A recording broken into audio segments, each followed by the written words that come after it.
Are you showing up to meetings just to blend in the background? It's not enough just to show up. It's being seen that builds your influence.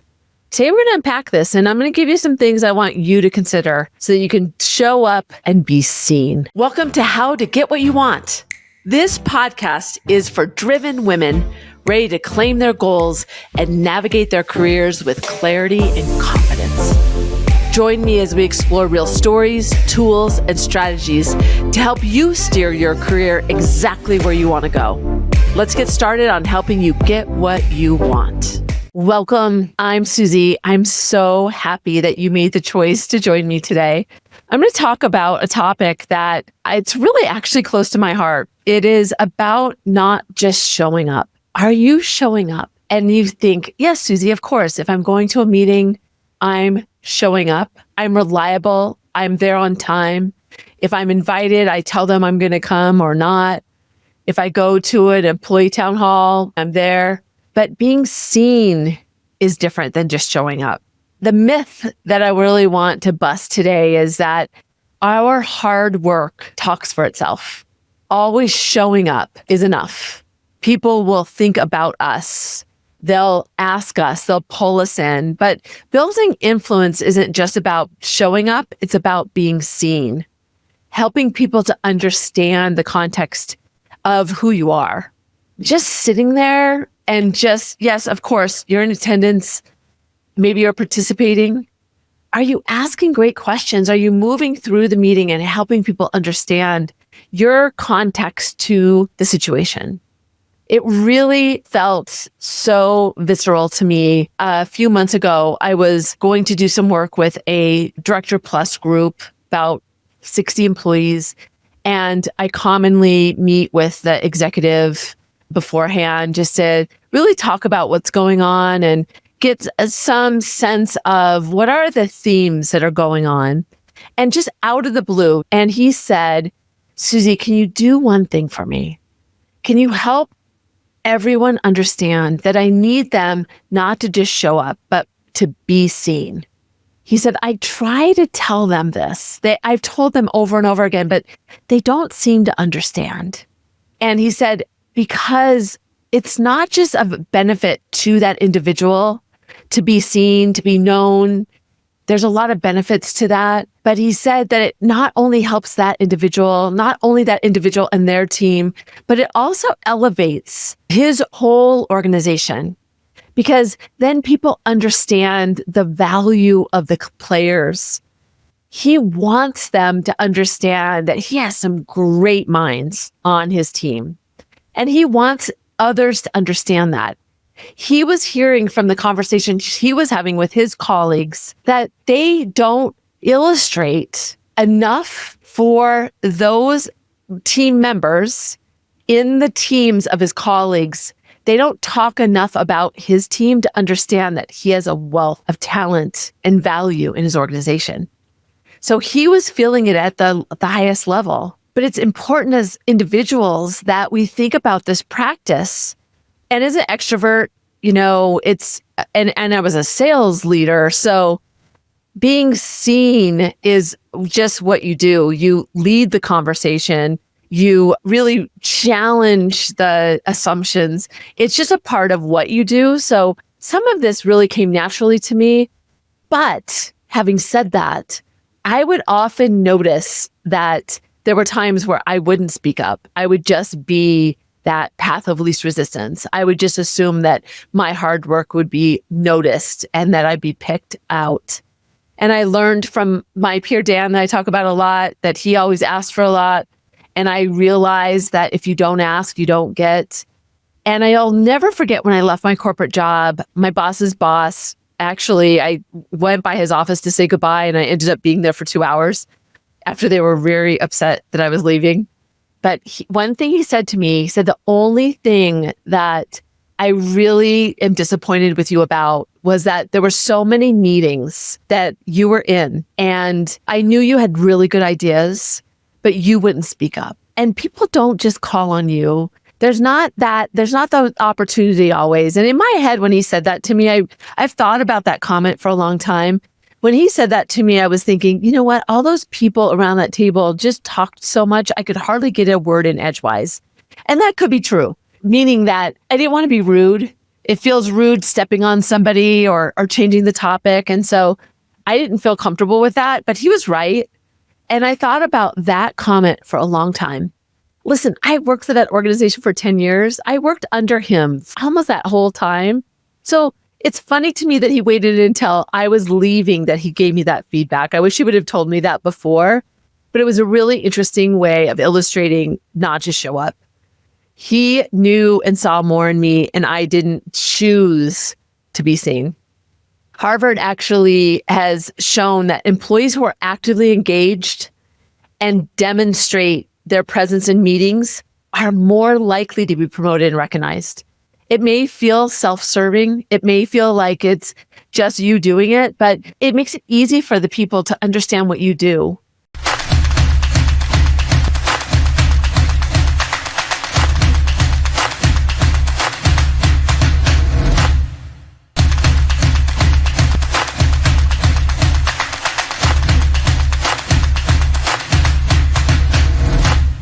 This came up last week. I was at an offsite with some executive leaders, and we were there for 2 days, and we were breaking for lunch. And during lunch, some senior leaders were coming. And so this was a great opportunity for these individuals to be seen at the lunch period. And so we were very intentional about it. We talked about who was coming.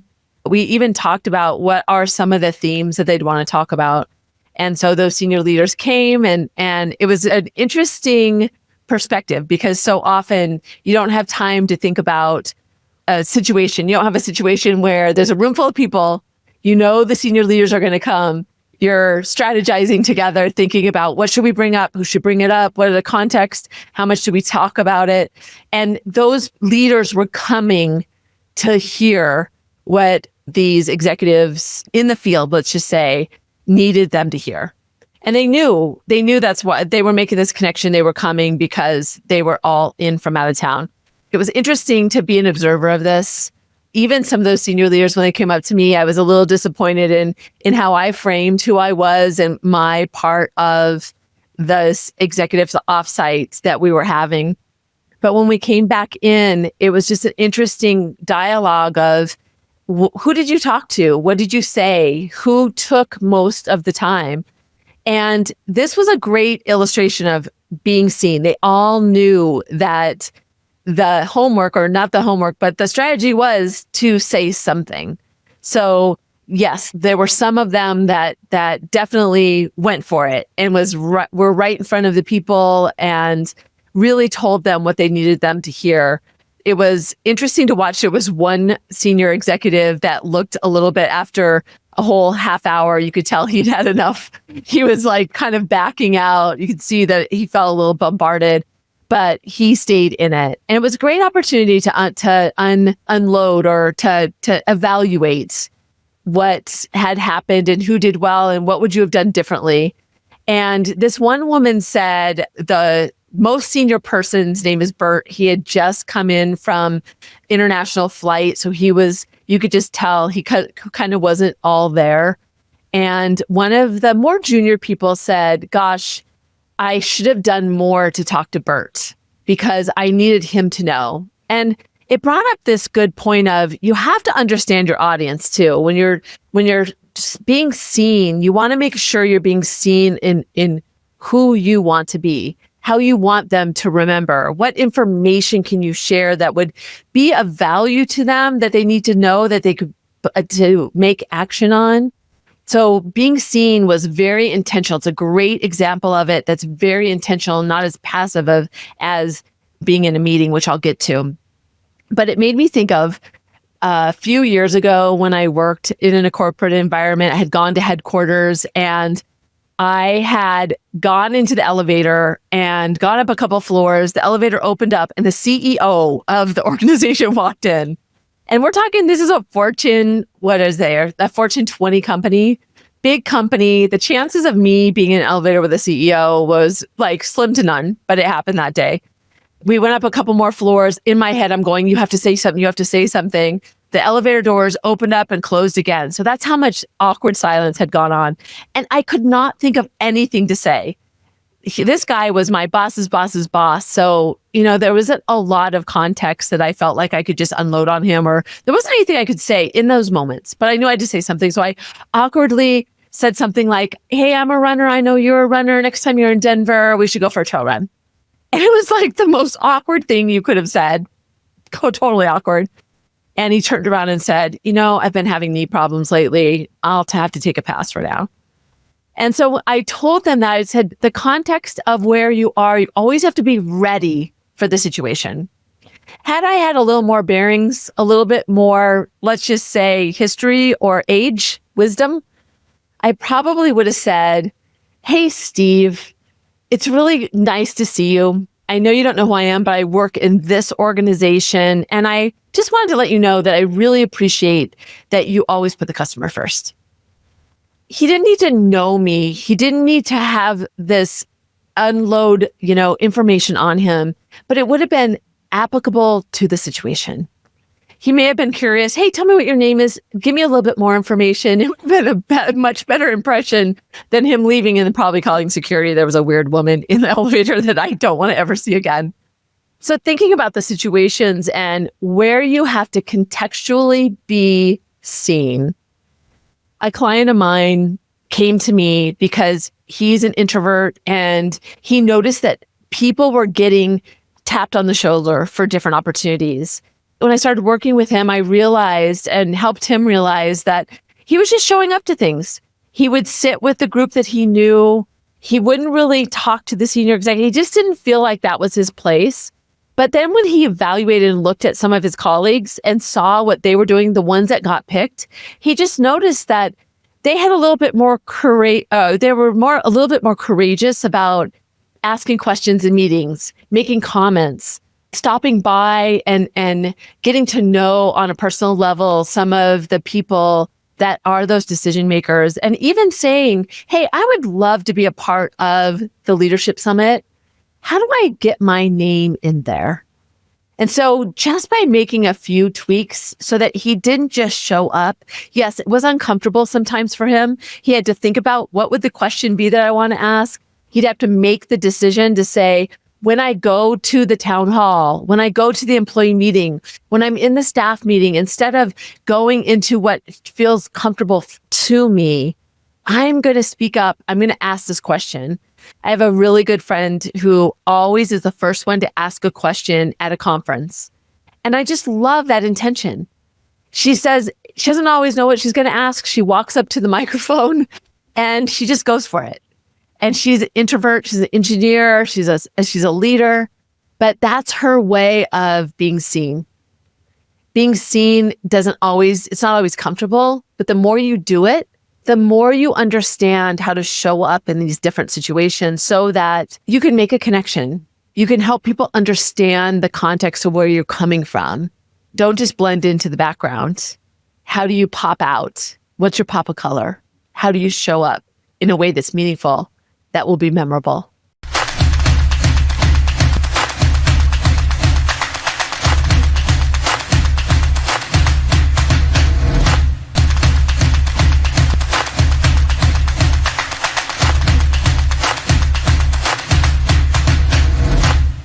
My first tip, I was already tipping my hand a little bit. It's really, how are you showing up? When you go into a meeting, are you cameras off? That's fine sometimes, but think about those decisions that you make that you want to be seen. Where is it important that you're noted, you're noticeable? If everybody else has their camera off and you have your camera on, that's your pop of color. That makes people see you. And like I mentioned in the last segment, it's also the questions that you ask, the comments that you make, even reiterating something that somebody else said can really illustrate to them that you've got their back, but it helps people see that you advocate for others. So even making a comment, that was a really smart thought. I need to think about that. Can I come back with questions? How did you come up with that? Just being seen is being active. in the conversation. It's those nonverbals. It's not multitasking. It's paying close attention. As a facilitator, I can absolutely tell who's connected in the conversation and who's not. Even if you think you're listening really well, there's things that you miss if you're doing something else. So if you want to be seen, those are the meetings that you need to not be doing something else. Even if everybody else has their computers out, don't be that person. Do what you need to do to make the person that's leading the meeting, people in the meeting, know that you're there, connected in. And maybe even in a virtual meeting, that's making comments as a part of the conversation. But stay active. That's my first tip. The second one is to have an elevator pitch. Think about who you might run into. Think about in the meeting, if it is a meeting that has a lot of people there, look at the attendance before you go in and go, oh, I don't know that leader, but I really love what they say. I have a lot of respect for them. I have friends that work in their organization. I'm going to make a comment to them before or after the meeting and just say, hey, I really appreciate your leadership. And I just wanted to tell you that today. It doesn't have to be something that is uncomfortable. But if you find yourself in the elevator with somebody that is unexpected and you need to think of something, having thought through some of those things beforehand can help you not just be a deer in headlights like me, where you make a comment that you wish you could take back. It wasn't that bad, but it's something that's memorable that I can talk about to give a good illustration of when this happened. So what are those situations? Who would you want to meet? And be thoughtful about what questions might come up for me. Even thinking when you're looking at a meeting and maybe it's a tech meeting and you're not technical, or it's a marketing meeting and you don't really play in the space of sales and marketing, pre-think about some of the topics that will come up and maybe some questions that you could ask. Doing that beforehand will get your brain more connected in the moment, and it will give you some materials that you could pull from. So what can you do to prepare for those conversations so that you don't just blend in, that you're seen? My last tip comes from experience in working with the senior team. I was facilitating a big room and all of their direct reports were in the room too. And I noticed that I was calling on the 6 senior leaders to comment on the topic. And they went one by one. And the third one that went took a lot more time than the others. And I was just observing the room and I could see that people stopped listening to him. I noticed and realized is he always took more space. He always kind of rambled on, and people got used to the fact that he just filled time. So they wouldn't be as in tune to him. So my last tip is think about the space that you're taking up. Are you saying enough that you're a contributor kind of equally, like kind of meter yourself around the rest of the dialogue in the room and see if you're talking enough. Talk as much as other people in the room. If you really want to start getting yourself to engage, that's one metric that you can look at. And then on the opposite side of that, if it comes easy to you or you always have a lot to contribute, start to notice if people tune you out. And if you are providing more context, maybe you need to because you're leading the conversation and you need to give context to the room.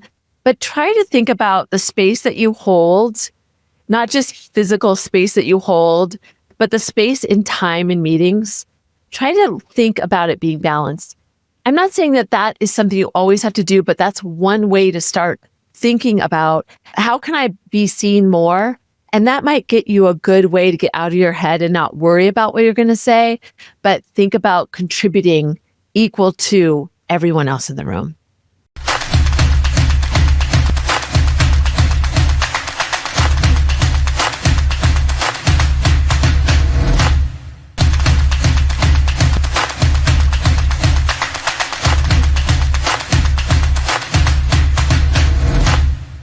I've given you a lot of tips, a lot of context to think about today.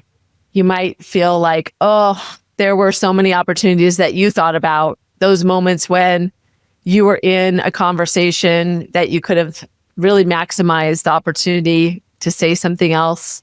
Maybe in a meeting, you knew you wanted to say something and then you were going to say it in that moment, but then somebody else changed the topic and you didn't want to go back.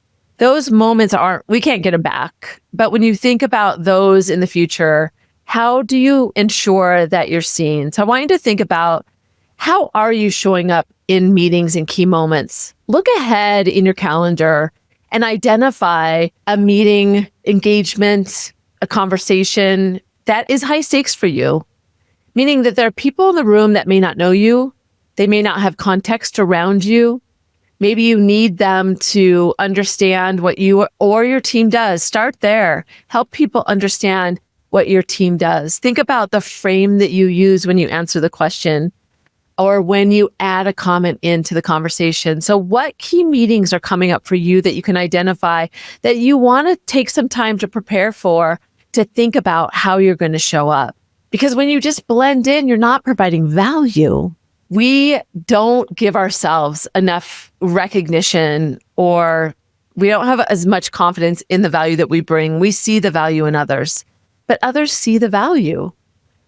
That former leader who told me that he wished I would have spoken up more. Gosh, are there people in your stratosphere that think that about you? Do they want to hear from you more? You don't know. Just show up and be seen. How can you contribute more? And then what can you do differently that still feels natural for you, that can help people see you? Be as simple as getting to the meeting a little early and having small talk, connection with the people there.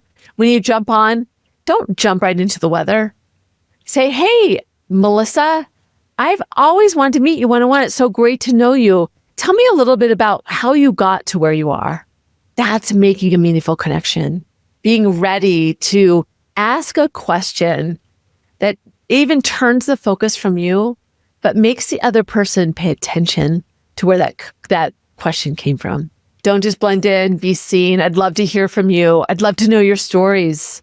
Tell me what tweaks you're making. If you know somebody that you feel their value, but you feel like they blend in too much, share this episode with them.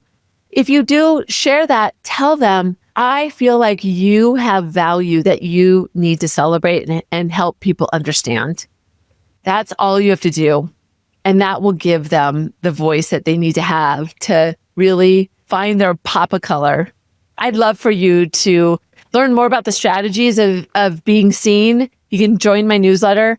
Hop on over to negotiationlove.com. You can sign up there. I'd love to have you join the journey. Be in my world of how to get what you want by adopting a negotiator mindset. So I'm glad you made the decision to be here today. I'd love to hear from you. Please reach out. And remember, negotiation is more than a skill. It's a mindset. You're worth it. So go for it.